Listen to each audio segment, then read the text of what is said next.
কথাটা কেমন হলো? রূপ কাষ্ঠের নৌকা খানি নাই ডোবার ভয়, পারে কে যাবি নবীর নৌকাতে। দিনের নবী হযরত মুহাম্মদ সাল্লাল্লাহু আলাইহি ওয়াসাল্লাম তিনি করলেন বর্ণনা, হে মুমিনগণ, তোমরা আমাকে না চিনে, তোমরা আমাকে না জেনে আমার কবরের গায়েও তোমরা কেউ সেজদা দিও না। তাহলে নবীকে চিনতে হবে যে নবী জগতের বুকে কে। ও যে বলে গেছে যে আল্লাহ নিরাকার, আমি বলে যাই পরিষ্কার, আল্লাহ শুধু নিরাকারে সীমাবদ্ধ থাকে না, আল্লাহ ভক্তের ভক্তিতে সাকারও হয়। ফকির লালন গাইলেন, লালনের গানটা আপনারা নিজেরাই ব্যাখ্যা করবেন, আমাকে দিয়ে বেশি ব্যাখ্যা করানোর চেষ্টা করবেন। আমি শুধু গাইব, আপনারা শুনবেন। রূপ কাষ্ঠের এই নৌকা খানি নাই ডুবার ভয়, এ নৌকা নাই ডুবার ভয়,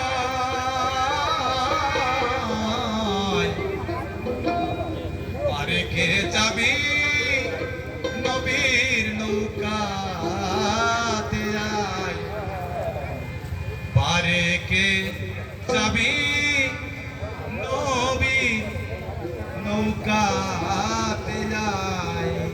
রূপ কাষ্ঠের এই নৌকা খানি নাই ডুবার ভয়, রূপ কাষ্ঠের এই নৌকা খানি নাই ডুবার ভয়, কাষ্ঠের এই নৌকা খানি নাই ডুবার ভয়, এ নৌকা নাই ডুবার ভয়,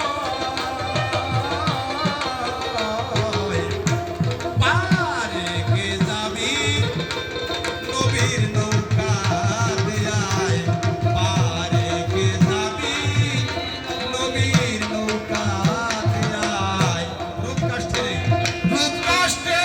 নৌকা খানি,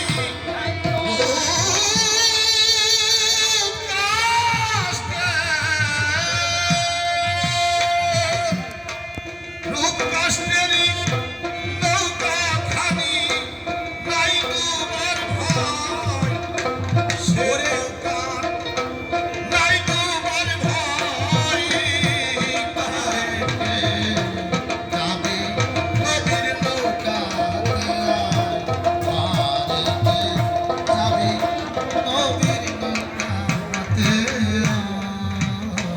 দাদা, আমার সে লোক ভালো গায় না, পুরস্কারটা আমারে কি কম বেশি যাই দেন না দেন, এনারে কিন্তু একটু দিয়ে। রূপ কাষ্ঠের এই নৌকা খানি নাই ডোবার ভয়, রূপ কাষ্ঠের এই নৌকা খানি নাই ডোবার ভয়, এ নৌকা নাই ডোবার ভয়, পারে কে যাবি নবীর নৌকাতে আয়, পারে কে যাবি নবীর নৌকাতে আয়। বেসরা নেয়ে যারা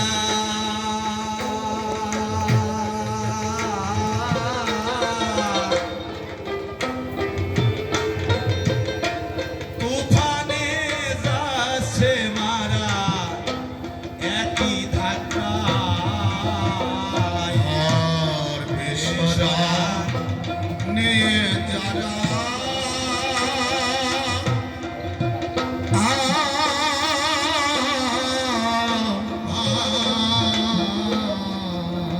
তুফানে যাবে মারা, তুফানে যাবে মারা একই ধাক্কা, ওরে বেসরা নিয়ে যারা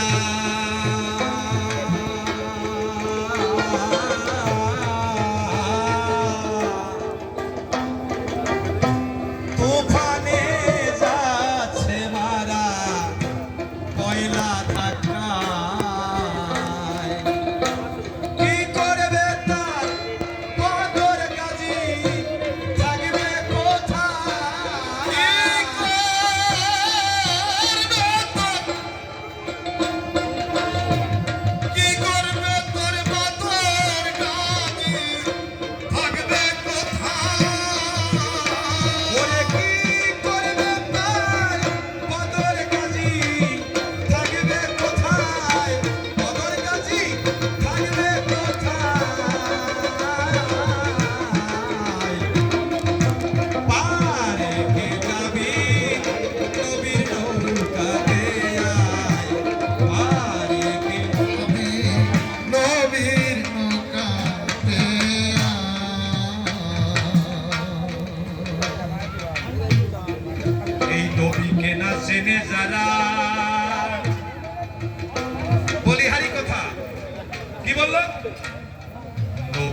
না চেনে যারা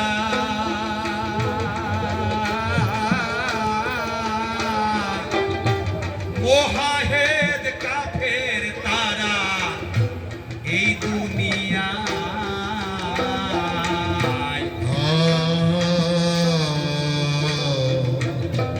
নবীকে না মানে যারা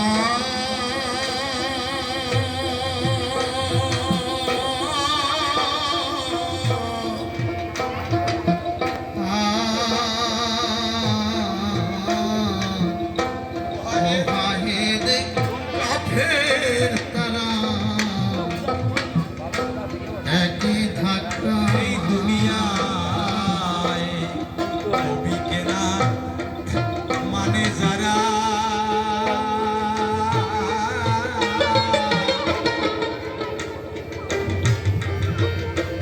মোহাহেদ কাফের তারা এই দুনিয়ায় ভজনে তার নাই মজুরি সব লেখার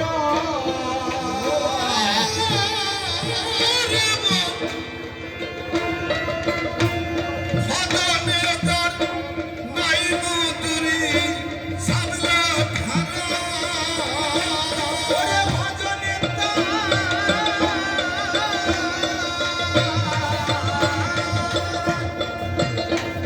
ওরে ভজনে তার নাই মজুরি সব লেখার কোরআনে সব লেখার রেখে যাবে নবীর নৌকাতে রেখে যাবে নবীর নৌকাতে রূপ কাষ্ঠের এই নৌকা খানি নাই ডুবার ভয়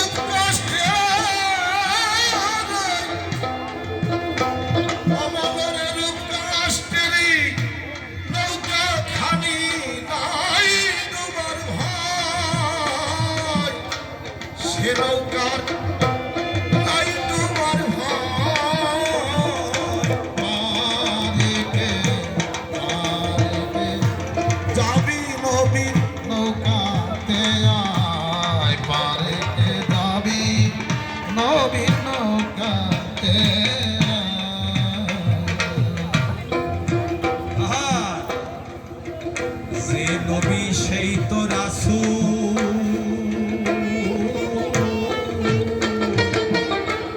ইহাতে নাই কোনো ভুল খোদাও সে হয় মনরে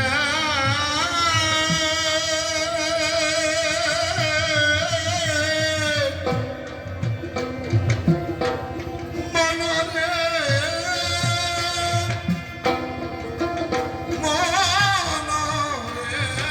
মনরে মনরে মনরে আমার যে মুর্শিদ সেই তো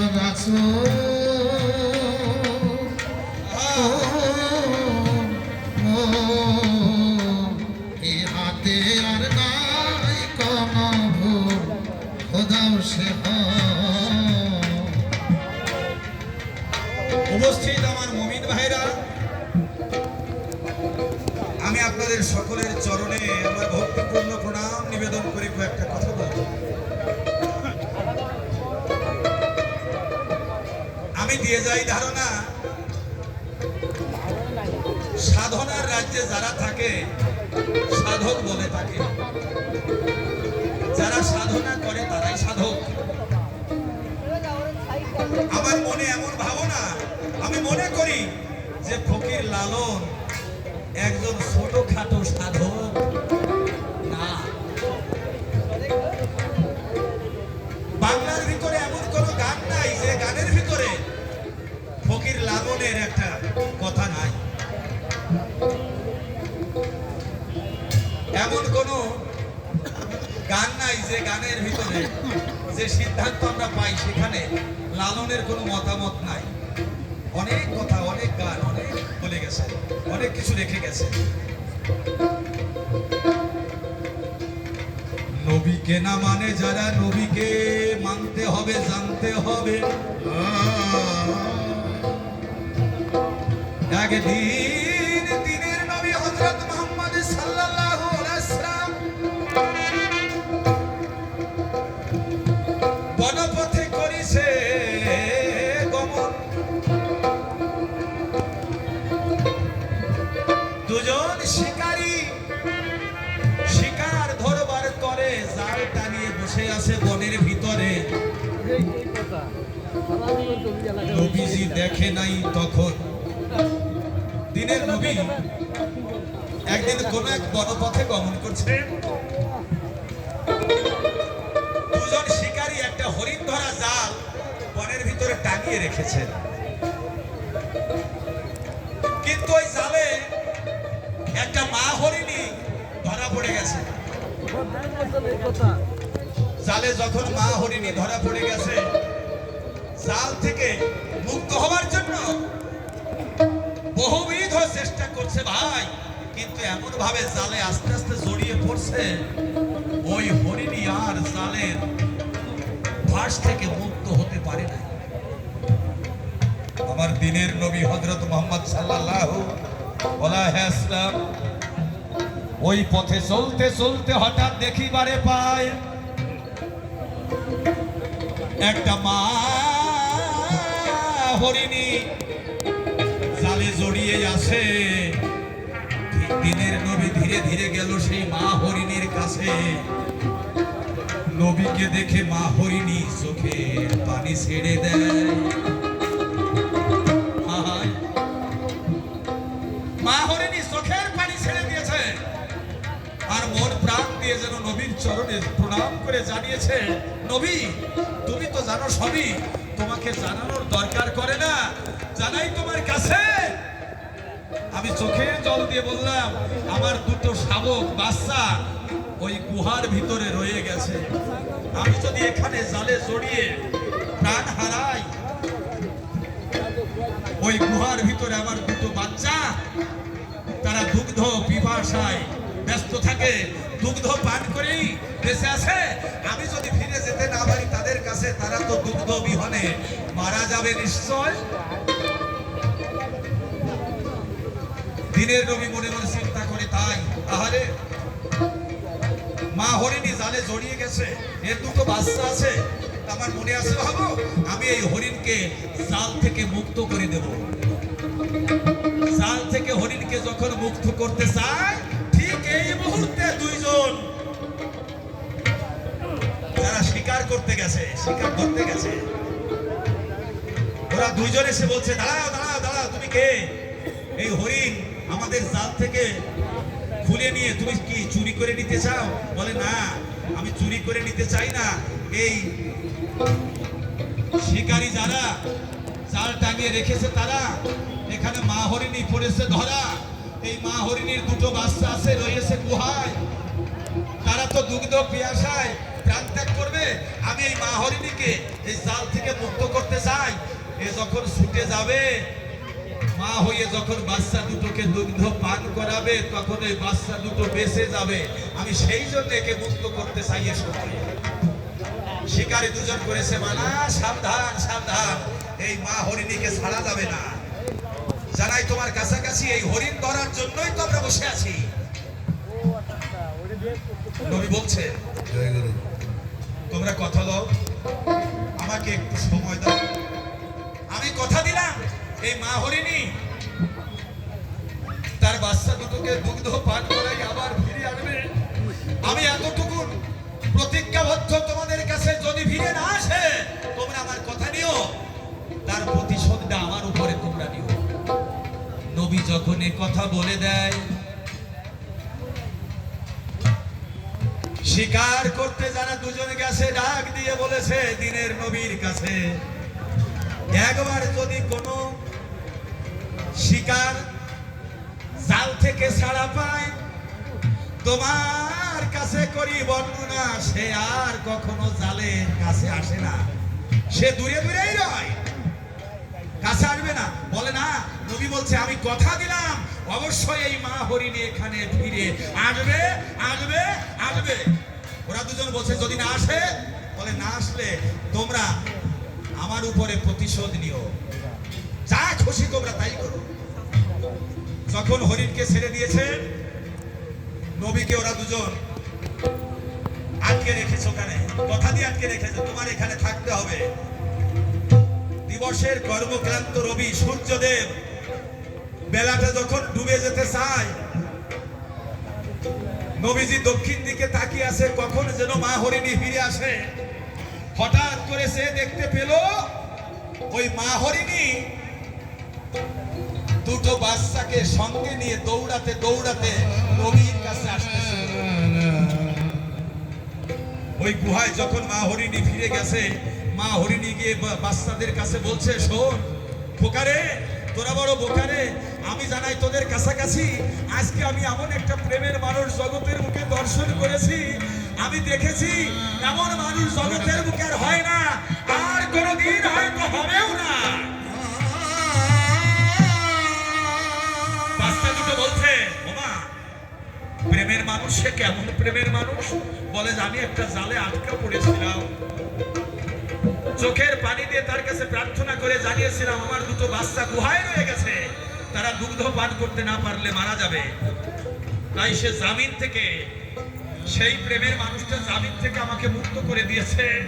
আমি যদি বেলা ডোবার আগে আগে ফিরে না যাই, তাহলে হয়তোবা ওই শিকারী দুইজন এই প্রেমের মানুষটার পরে কোনো প্রতিশোধ নিতে পারে। চল চল তাড়াতাড়ি, তোরা দেখবি, যদি দেখবি তাহলে চল।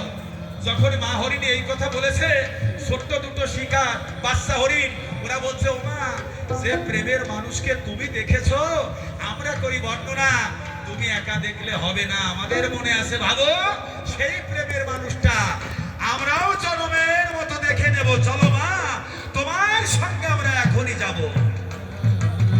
তাই মা হরিণী যখন দুটো বাচ্চাকে নিয়ে দৌড়াতে দৌড়াতে এলো, ওই যে ওরা দুইজন শিকারী ছিল, একেবারে সামনের পরে সে দেখতে পায় মা হরিণী এসে সর্বপ্রথম লুটিয়ে পড়েছে দিনের নবী হযরত মুহাম্মদের পায়ে, ডাক দিয়ে কয়, নবী তোমার কাছে রইল এই দাবি, তুমি যখন আমাদের সম্মুখে দেখা দিলে, আমাদের মন তোমার চরণে গেছে চলে, আমাদের মনোপ্রাণ জীবন যৌবন করলাম তোমার চরণে দান। নবীজি কথা নিও, শেষ দিনে রোজ হাসরের দিনে তুমি আপন করে আমাদেরকে কাছে ডেকে নিও। যে দুজন শিকার করতে গেছে, ওরা মনে মনে চিন্তা করলো, হায় রে হায়, এমন মানুষ জীবনে দেখি নাই, যে ব্যক্তি বনের পশুর ভাষা বোঝে, বনের পশু যাকে চেনে, বনের পশু যাকে মানে, আর আমরা মানুষ হয়ে সেই মানুষটাকে চিনতে পারি নাই, জানতে পারি নাই, আমাদের জীবনে বিফলে গেল। তাই ফকির লালন সাইজি গান লিখেছেন, নবী যে নবী, যে মুর্শিদ সেই তো রাসূল, সেই তো রাসূল,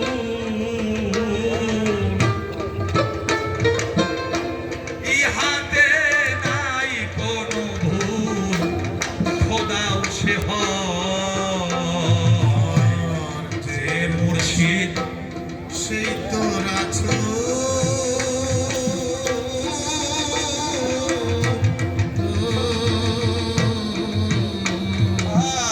ইহাতে ইহাতে নাই কোনো ভুল, খোদাও সে ওরে এমন কথা কয় না লালন, কোরআনে কয়,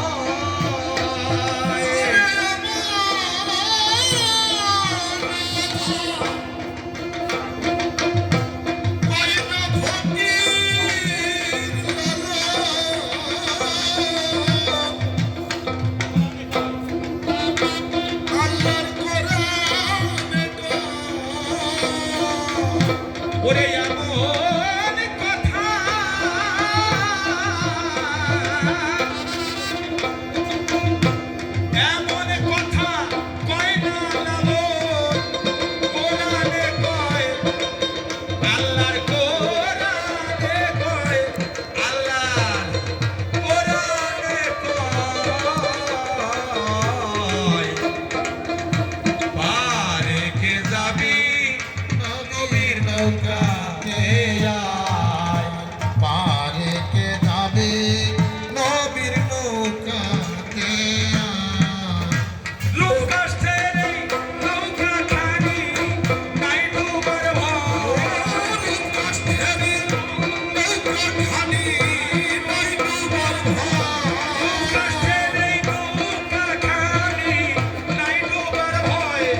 মনি রয় আমার হাতে পারের কড়ি হিসাবে 100 টাকা দেয়। এই পূর্ণিমা রানী সাহা আমার হাতে 100 টাকা দিয়ে বলছে, দাদা আমি 100 টাকা পারের কড়ি দিয়ে গেলাম। এই জড় জগতে টাকা পয়সা সোনা দানা গো সঙ্গে কিছুই তো যাবে না, সঙ্গে যাবে তার জীবনের কর্মফল। এটা সমাজ আছে জানা। তাই এই জীবনে যদি কেউ ভালো কর্ম করে গো ও তার সঙ্গে ভালো কর্মের ফলটা সাথে যায়। কিন্তু টাকা পয়সা সঙ্গে করি হিসাবে দিল। আমি ডাক দিয়ে বলি, কোথায় আসো কৃষ্ণ, আমার কথা নিও ভালো। সে যেদিন এই জড় জগৎ ছেড়ে গো এই জড় জগতের বন্ধন মুক্ত হয়ে তোমার দেশে যাবে, তুমি নিজ হাতে বৈঠা ধরে তাকে পার করিয়া নেবে। আমি প্রাণ গোবিন্দের কাছে রেখে গেলাম আমার এই প্রাণের নিবেদন, যেন হরিবল হরিবল বলে পার হয়ে চলে যায় গোলক বৃন্দাবন। যেন প্রাণ গোবিন্দ তাকে আশ্রয় দেয় তার নিত্য ধামে গো। যেন অনন্ত কালে ধরে রাধা কৃষ্ণের সেবা দেয়। যেভাবে এই জগতে কত ভক্ত রাধা গোবিন্দের সেবা দেয়। যারা বৈষ্ণব আছে চরাচরে অথবা যারা ভক্ত আছে চরাচরে রাধা গোবিন্দের সেবা দেয়। রাধা গোবিন্দের সেবা দিলে মনে যে কি আনন্দ হয়। এই রাধা গোবিন্দ সেবা দিয়ে কি আনন্দ পাওয়া যায় এটা মুখে বলা যাবে না ভাই। যারা সেবা দেয় তারাই জানে, অন্যের জানা নাই। যেমন যারা আল্লাহকে ডাকে কত ভালো লাগে তারাই শুধু জানে, তারা ডাকে না তারা বোঝে নাই। আমি কি বলবো সবার সামনে এখানে। তাই তো বলি তুমি ভরদ্বাজের ঋষি গো, ও তুমি আমার কথা লও। এই ভাগবতে আছে ত্যাগের কথা, এই ভাগবতের দিকে যাও। তোমার রামায়ণ যে খারাপ এটাই আমি বলতে নাহি চাই, তবে রামায়ণের উপরে উপাস্য হয়ে ভাগবত আছে ভাই। ওরে ভাগবতের বাজারে যারা ঘোরাফেরা করে জানি তারা ত্যাগ বাজারে রয়। রাধা কৃষ্ণের প্রেম নিয়ে তারা জীবন কাটায়। আমি মনে করি ভাবনা প্রথমবারে আর বেশি কব না, আমি এখন ছেড়ে দিয়ে যাই। এরপরে সে দেখা দিবে আমার মানবিক ভাবে ওই যে কমল ভাই বরিশাল থেকে এসেছে, কমল সরকার। সে কেমন গান গায় আপনাদের কিছুটা গান শুনিয়েছে, আপনারা বুঝেছেন। ছেলেটা অত্যন্ত ভদ্র।